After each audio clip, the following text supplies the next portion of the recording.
नमस्कार, अग्निपथ देख रहे हैं आप और आपके साथ मैं हूं साक्षी। अग्निपथ में आज बात त्रासदी के 41 साल की और सवाल दर सवाल की। 41 साल बाद आज भी मानो गैस त्रासदी के जख्म ताजा है। दुनिया की सबसे बड़ी औद्योगिक गैस त्रासदी के 41 साल बाद भी पीड़ितों के लिए न्याय, पर्याप्त मुआवजे और स्थायी पुनर्वास से जुड़े कई सवाल आज भी अनुत्तरित है। आज भी हजारों परिवार न इलाज पा रहे हैं न इंसाफ। 3 दिसंबर 1984 की उस भयानक रात का दर्द आज भी नई पीढ़ियों तक पहुंच रहा है।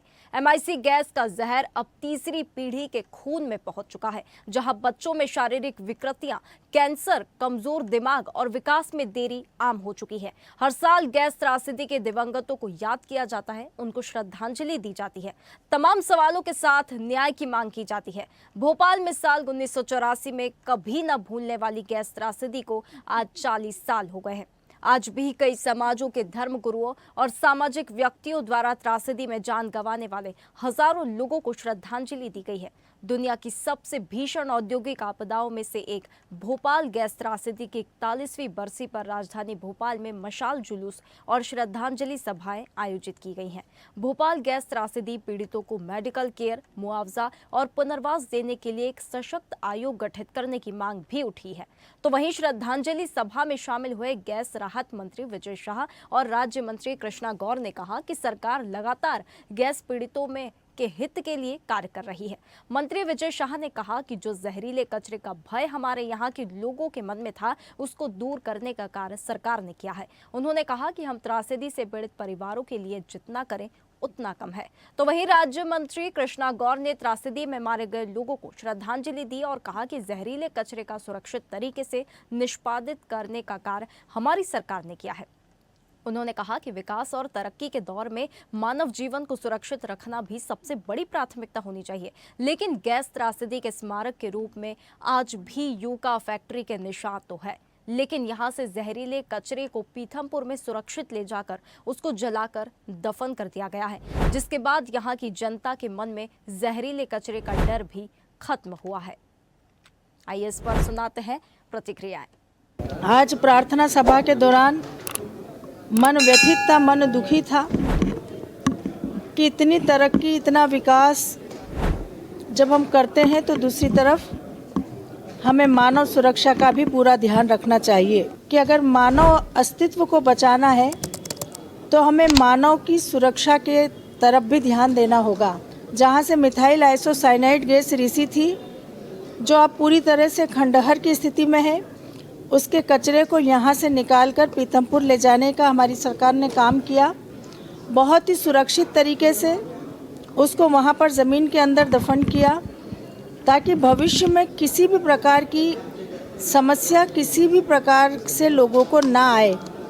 और अब धीरे धीरे जो बचा हुआ ढांचा है उसको भी हटाने के लिए माननीय मंत्री जी लगातार प्रयास कर रहे हैं, ताकि जिस कारखाने के माध्यम से हजारों हजार जीवन यहाँ काल कवलित हो गए थे, उनको हम सच्ची श्रद्धांजलि दे सके। कि जो जहरीले कचरे का भय लोगों के मन में ना रहे और एक ऐतिहासिक कार्य जो कहीं रुका पड़ा था, इस सरकार ने उस कचरे को, जहरीले कचरे को जलाने का कार्य करके लोगों के मन में एक भय था, कुछ हद तक उसको दूर करने का एक प्रयास किया है। मैं समझता हूँ कि हम जितना करें उन परिवारों के लिए, समाज के लिए, वो कम है, इसलिए आज कुछ और कहने का मन नहीं है। तो भोपाल गैस त्रासदी को 40 साल पूरे हो गए हैं, लेकिन आज उसकी 41वीं बरसी मनाई जा रही है। फिर से वो जख्म ताज़ा हो गए हैं। 41 साल बाद भी वही सवाल है, पीड़ितों के न्याय कहाँ है, पर्याप्त मुआवजे की बात और स्थायी पुनर्वास से जुड़े कई सवाल आज भी अनुत्तरित है। उनका ही उत्तर आज हम खोजेंगे, लेकिन उससे पहले मेहमानों से परिचय करा देते हैं। चैतन्य भट्ट वरिष्ठ पत्रकार हमारे साथ जुड़ गए हैं इस खास चर्चा में। इसी के साथ रचना ढिंगरा हमारे साथ इस खास चर्चा में जुड़ गई है, सदस्य है ये Bhopal group for information and action की। दोनों मेहमानों का बहुत धन्यवाद हमारे साथ इस खास चर्चा में जुड़ने के लिए। चर्चा की शुरुआत में चैतन्य भट्ट जी आपसे करना चाहूंगी, क्या आप मुझे सुन पा रहे हैं? सुन रहा हूँ जी। चैतन्य जी, पहले तो बहुत स्वागत है आपका स्वदेश न्यूज़ में। 40 साल धन्यवाद। पूरे हो गए हैं भोपाल गैस त्रासदी को, 41वीं आज हम बरसी मना रहे हैं। आज भी हम नहीं वो दर्द भूल पाए, वो जख्म फिर से ताज़ा हो गए हैं। लेकिन हम ये पता क्यों नहीं कर पाए हैं कि यूनियन कार्बाइड प्लांट में वो क्या कमी आ गई थी, सुरक्षा व्यवस्था जो इतनी नाकाम क्यों हो गई थी, जो इतना दर्द अब जिंदगी भर के लिए झेलना पड़ रहा है। देखिए, ये जो आपकी गैस वाली जो घटना थी, वो एक इतनी बड़ी औद्योगिक त्रासदी थी जिसको आप देखिए 40 साल हो चुके हैं। उसके बाद भी हमारे मन में वो यादें तमाम ताजा थी जब रात में लोग इधर से उधर भाग रहे थे और मिथाइल आइसोसाइनाइड की गैस जब रिसाव का हुआ था और आधी रात का वक्त था, उस समय लोग अपने घरों में आराम कर रहे थे। लेकिन जैसे ही ये खबर मिली, उस समय भोपाल में इस तरह की भगदड़ मची थी जिसकी कल्पना नहीं की जा सकती थी। यूनियन कार्बाइड अमेरिका की कंपनी थी और 1950-60 के दशक में जब हरित क्रांति आई तो एक 7 ब्रांड करके एक कीटनाशक की उत्पादन के लिए उन्होंने यूनियन कार्बाइड को यहाँ पर स्थापित किया था। 69 या 70 के आसपास की बात है।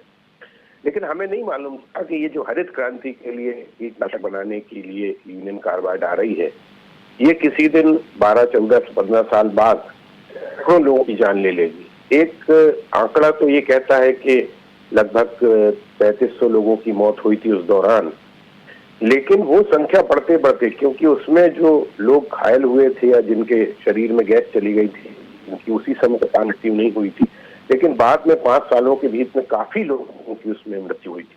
तो ये कितनी जबरदस्त त्रासदी थी जिसके बारे में अभी तक कुछ ऐसा निश्चित नहीं कर पाया है, सरकार भी नहीं कर पाई। और कंपनी के जो वारेन एंडरसन थे, जो समय के सीईओ थे, जिन पर इसका बात का पूरा आरोप लगाया गया था कि उनकी लापरवाही से इस तरह की त्रासदी हुई है, उनको पुलिस ने अरेस्ट भी किया था, उन पे हत्या का मामला भी दर्ज किया गया था।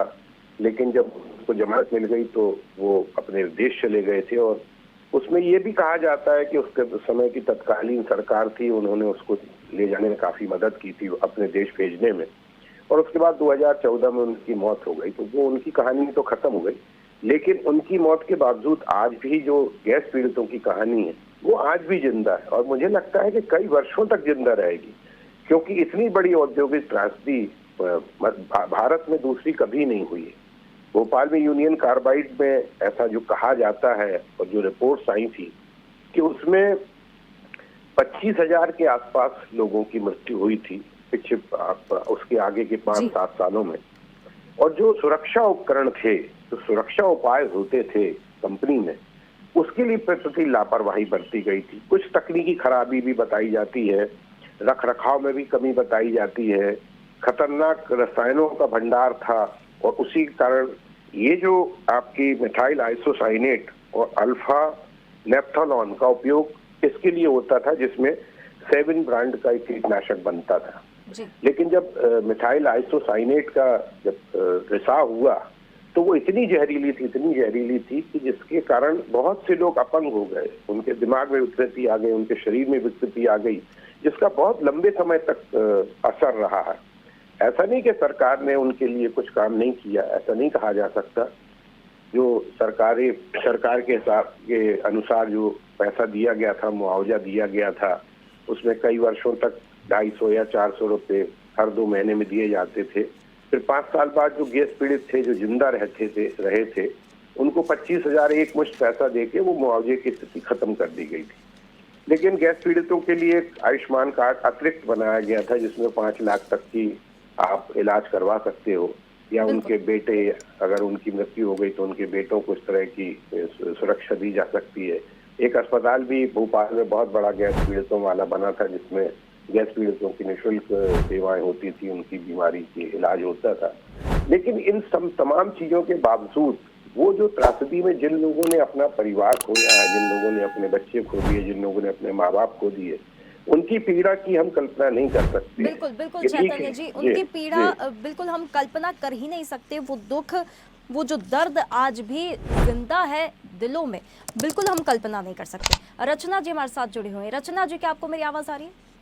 जी आ रही है जी, बहुत स्वागत है सबसे पहले तो आपका हमारे साथ इस खास चर्चा में आप जुड़ी है। खास चर्चा आज हम कर रहे हैं, 40 साल बीत गए हैं भोपाल गैस त्रासदी को, 41वीं बरसी आज हम मना रहे हैं, लेकिन आज भी वही दुख है और वही बातें हैं, वही सवाल है। पीड़ितों के न्याय के लिए पर्याप्त मुआवजे के और स्थानीय जो स्थायी पुनर्वास है उससे जुड़े आज भी वही सवाल है, वही सवाल खड़े हो रहे हैं। ये मैंने सबसे पहले चैतन्य जी से पूछा कि वहाँ पर ऐसी क्या नाकामियाँ आ गई थी जिसके कारण इतनी बड़ी ये आपदा, ये जो त्रासदी हुई है, इसका दर्द हमें झेलना पड़ रहा है। क्या मानती है आप इसे? आपने चैतन्य जी की प्रतिक्रिया आपने सुनी है? कुल मिला के भोपाल गैस हादसा एक मैन मेड डिजास्टर है और वो इसलिए हुआ क्योंकि अमेरिकी बहुराष्ट्रीय कंपनी को मुनाफा ज्यादा जरूरी था इंसानी जिंदगी और इंसानी सेहत के बजाय। और वो हादसा एक दिन का नहीं था, वो हादसा आज भी जारी है। वो हादसा वहीं खत्म नहीं हो गया और उनकी पीड़ा वहीं खत्म नहीं हो गई जो लोग मर गए, बल्कि भोपाल में लोग ये कहते हैं जो मर गए वो अच्छे थे, कम से कम वो खत्म हो गए।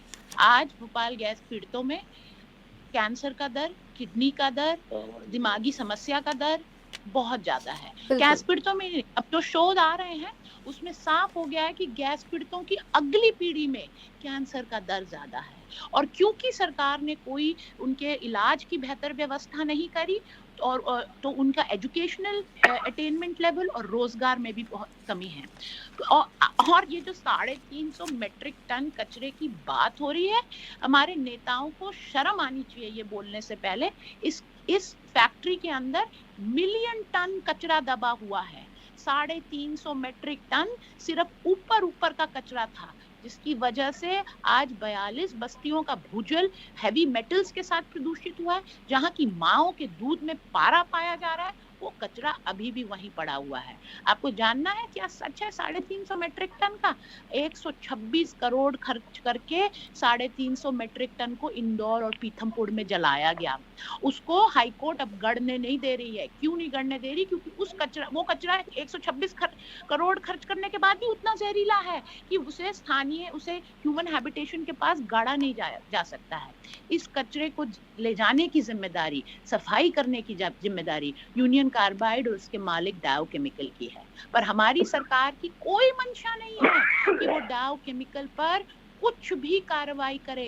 पिछले 11 साल में हमने देखा है कि डाव केमिकल को इस देश में हमारी सरकार, हमारे प्रधानमंत्री ने, हमारे minister of petroleum and natural resources ने बुला रहे हैं कि आओ हमारे देश में पूंजी निवेश करो। यूनियन कार्बाइड के प्रोडक्ट्स जो इस देश में बेचे नहीं जा सकते हैं क्योंकि वो एक भगोड़ी कंपनी है, क्योंकि उसने 25,000 लोगों को मारा है, 5 लाख लोगों को घायल किया है। डाव केमिकल कंपनी उसके सारे प्रोडक्ट्स हमारे ही PSUs के बेच रही है। तो क्या मिसाल दे रहे हैं आप इस देश के लोगों को कि 25,000 दो और मारो और उनके जहर घोलो उनकी जिंदगियों में, उनकी अगली पीढ़ी को बर्बाद करो, क्योंकि वो नाम बदल लेंगे और हम उनको अपने देश में आने देंगे। तो चैतन्य जी बड़ा सवाल यहाँ पर खड़ा हो रहा है। मंत्री भी यहाँ पर कह रहे हैं डर जो है वो खत्म कर दिया है, लेकिन जो बीमारी है वो कैसे खत्म होगी? क्या इलाज पर्याप्त है? तीसरी पीढ़ी तक ये जो बीमारी है ये फैल चुकी है, कैंसर हो रहा है यहाँ पर, गर्भपात यहाँ पर होता है, न जाने कौन कौन सी बीमारियाँ हैं। ये जो MIC जीनोटॉक्सिक की अगर हम बात करें तो ये इतना ज़्यादा खतरनाक है, ये सीधे DNA और क्रोमोसोम को नुकसान पहुँचाती है। डर खत्म कर दिया है, लेकिन जो बीमारी है वो कैसे खत्म होगी? उसके लिए सरकार क्या कर रही है? देखिए, डर कैसे खत्म होगा? डर कहाँ खत्म हो गया? आपने कह दिया कि मंत्री कह रहे हैं कि डर खत्म कर दिया है। डर खत्म करने से क्या, जो बीमारियां है वो तो आज भी है, आज भी यहाँ के लोग पीड़ित हैं। देखिए, मंत्रियों का तो राजनीतिक भाषण देना आम बात है, उसके बारे में कोई टिप्पणी करना भी व्यर्थ है। लेकिन डर ठीक अभी खत्म नहीं हुआ है। जो उस गैस के असर से जो 3 पीढ़ियों तक उसका असर हो रहा है, जैसा कि अभी बताया गया कि उसमें गर्भपात भी हो रहा है, कैंसर की स्थिति बन रही है और दीगर चीजें हो रही हैं, तो वो तो इतनी भयानक गैस थी कि जिसका असर कोई उसी व्यक्ति पर नहीं हुआ, उसके आने वाली पीढ़ी पर भी उसका असर हुआ है। तो डर खत्म नहीं हुआ, डर तो अभी भी है। लेकिन ठीक है, अब वो मंत्री जी कह रहे हैं, अपने हिसाब से कह रहे होंगे। दूसरी बात जो ये है कि जो आपने सुरक्षा व्यवस्था और उसकी कमी थी उस दौरान, उस समय क्यों नहीं देखा गया इन तमाम चीजों को, ये भी एक बहुत बड़ा सवाल था, ताकि इस तरह की स्थिति ना बनती। फिर आपने सरकारी अस्पताल खोल दिया है, एक बहुत बड़ा अस्पताल खोला है, लेकिन उसमें भी किस तरह का इलाज हो पा रहा है ये भी देखना होगा। बिल्कुल। ठीक है कि आप सरकार ये कह रही कि हमने बहुत कुछ कर दिया। दूसरा जो कचरे का निष्पादन की बात हो रही है कि वहाँ भोपाल से जो कचरा था, जहरीले कचरे का निपटाने की बात हो रही है, वो पीथमपुर में चला गया। तो आपने एक जगह से कचरा उठा के पीथमपुर के वहाँ पर लोगों ने बहुत विरोध भी किया था उसको, कोर्ट में भी गए थे, लेकिन चूंकि कोर्ट से भी आदेश हो गए थे कि ठीक है पीथमपुर में आप कचरा जला दीजिए। लेकिन अभी भी बहुत सा कचरा, बहुत टनों से कचरा अभी वहां पर है, यूनियन कार्बाइड में, जिसको नहीं जलाया गया या जिसका निष्पादन नहीं किया गया है। पीथमपुर में जितना भी कचरा निष्पादन किया गया वो कोई पूरा कचरा नहीं निष्पादन किया जा चुका है। तो उसका भी असर कहीं ना कहीं होगा, क्योंकि धरती से ही आप अनाज उगाते हैं और उसके आसपास उसका जिस तरह से असर होता है, क्योंकि ये इतनी जहरीली गैस होती है, इतनी जहरीली गैस होती है जिसकी कोई सीमा नहीं है। और जब आपने पीथमपुर में मान लीजिए आपने निष्पादन कर दिया तो उसके आसपास की जमीन पे भी उसका कहीं ना कहीं असर होगा, बहुत बुरा असर पड़ेगा। बिल्कुल चैतन्य जी, बिल्कुल सही कह रहे हैं आप, बहुत इसका बुरा असर पड़ेगा। तो ये भी सरकार को देखना होगा कि हम कहाँ पर जला रहे हैं उसको, कहाँ पे उसका निष्पादन कर रहे हैं, उसका क्या असर हो सकता है कि आसपास के इलाकों में। इसलिए शायद वहां पर लोगों ने बहुत जबरदस्त रूप से इसका विरोध किया था, लेकिन उसका कोई फर्क पड़ा नहीं। उससे भी आदेश हो गए थे कि आप वहां पर पीथमपुर में इस कचड़े का निष्पादन करें। लेकिन मुझे लगता है कि सरकार इस बात को और गंभीरता से लेना चाहिए सरकार को, क्योंकि 40 साल हो गए हैं उस बात को और अभी तक उसकी जो दर्द है और उसका जो यादें हैं वो आज भी हमारे जेहन में, विशेषकर भोपाल के लोगों में जिन्होंने अपना सब कुछ खो दिया, बर्बाद कर दिया, अपने बाल बच्चों को खो दिया, उनकी पीड़ा किस तरह से सरकार समझेगी। बहुत लंबा समय हो गया है, 40 साल का समय बहुत लंबा होता है और इस बीच तमाम तरह की व्यवस्थाएं करने की जो दावा ठोका था सरकार ने, उसमें से बहुत सी व्यवस्थाएं हुई भी, बहुत सी व्यवस्थाएं नहीं भी हुई। क्योंकि यहाँ भारत में एक चीज हमने देखी है कि कोई घटना होती है, कुछ दिनों तक उसका हल्ला मचता, फिर उसके बाद धीरे धीरे उसको भूल जाते हैं लोग, क्योंकि इसलिए राजनेता भी ये मानते हैं कि भारत की जनता की याददाश्त बहुत कमजोर होती है। लेकिन जब भी 3 दिसंबर आता है तब हमें उस बात की याद आती है कि किस तरह से वहां पर गैस का रिसाव हुआ था और कैसी भगदड़ मची थी।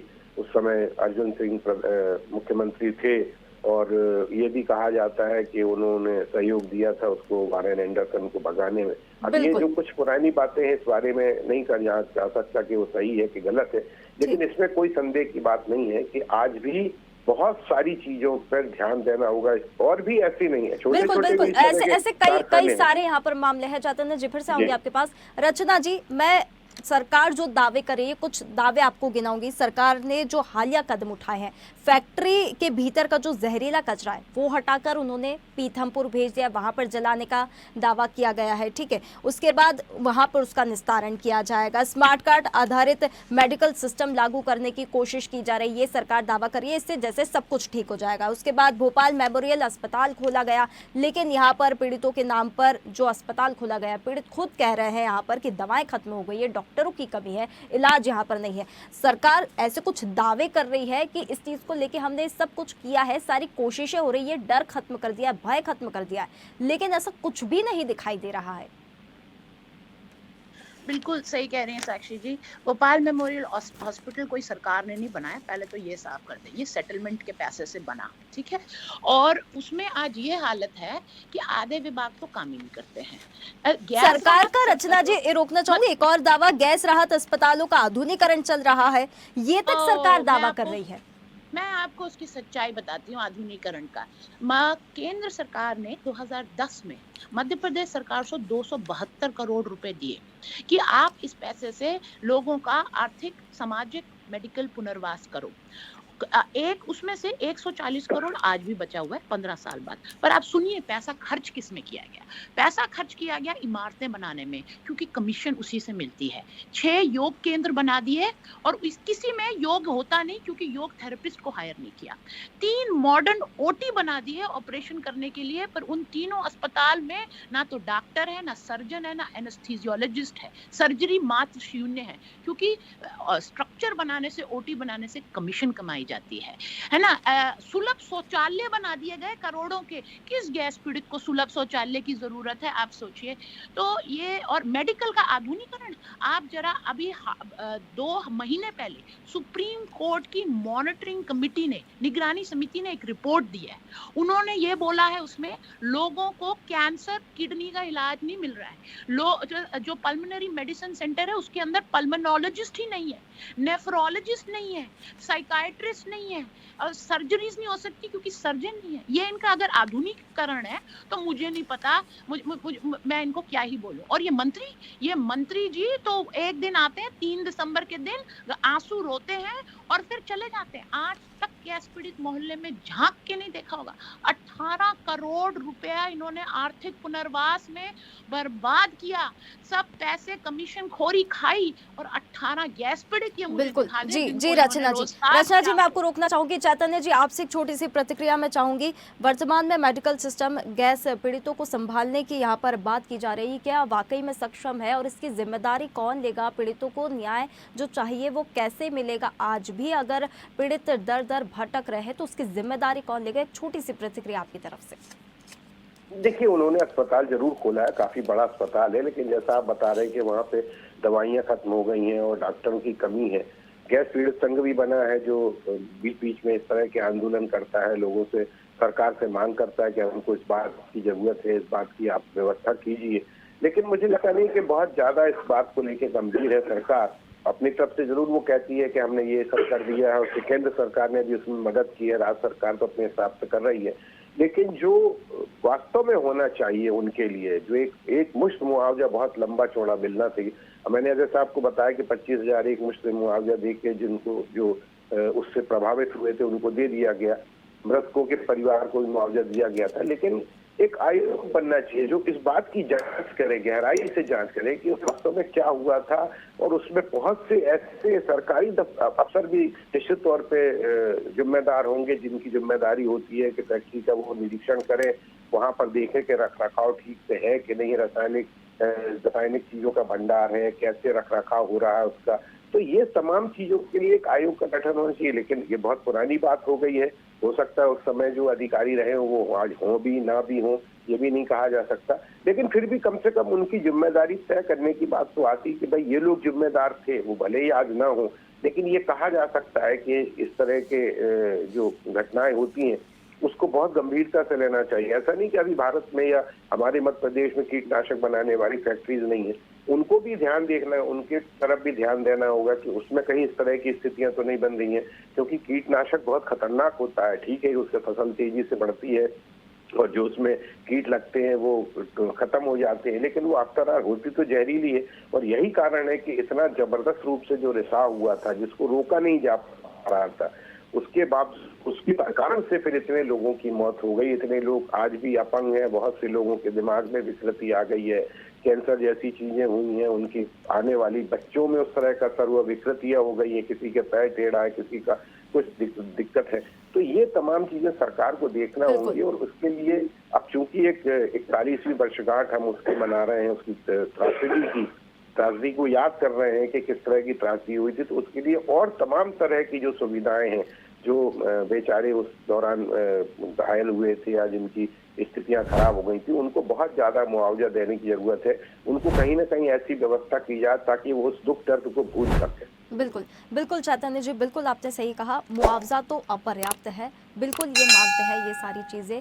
कई सारे अब भी इसमें सवाल है, जांच पूरी तरह से और अच्छे से होनी चाहिए। डीपली यहाँ पर एक जांच कमेटी यहाँ पर बनानी चाहिए, डीपली जांच होनी चाहिए। कई सवाल है यहाँ पर, लेकिन उन सवालों को सिर्फ ये जो बरसी का दिन है उसे मनाना कि आज 41वीं बरसी मना रहे हैं, 40 साल हो गए हैं और ये डर खत्म हो गया है, तो डर बिल्कुल भी खत्म नहीं हुआ। बहुत धन्यवाद आप दोनों मेहमानों का हमारे साथ जुड़ने के लिए। नमस्कार। तो देखिए, दुनिया की सबसे बड़ी औद्योगिक गैस त्रासदी के 41 साल बाद भी पीड़ितों के न्याय, पर्याप्त मुआवजे और स्थायी पुनर्वास से जुड़े कई सवाल आज भी अनुत्तरित ही है। मंत्री सरकार चाहे कितना भी कह दे कि डर भय खत्म कर दिया है हमने, लेकिन वो डर आज भी जिंदा है। ये सवाल तब तक उठते रहेंगे जब तक मुआवजा न्यायपूर्ण नहीं हो जाता, पर्याप्त इलाज नहीं मिल जाता, पीड़ितों का दर्द खत्म नहीं हो जाता। तब तक सवाल सरकार से ये खड़ा ही रहेगा और सवाल सरकार से हम ये पूछते ही रहेंगे कि डर अभी खत्म नहीं हुआ है। त्रासदी के 41 साल हो गए हैं, लेकिन सवाल अब भी वही है। चलिए फिलहाल इस खास चर्चा में इतना ही। अब बने रहिए स्वदेश न्यूज़ के साथ, सबसे पहले देश। ताज़ा खबरों के लिए लाइक, फॉलो और यूट्यूब पर सब्सक्राइब कर बेल आइकन दबाएं। साथ ही हर अपडेट के लिए विजिट करें swedeshlive.com।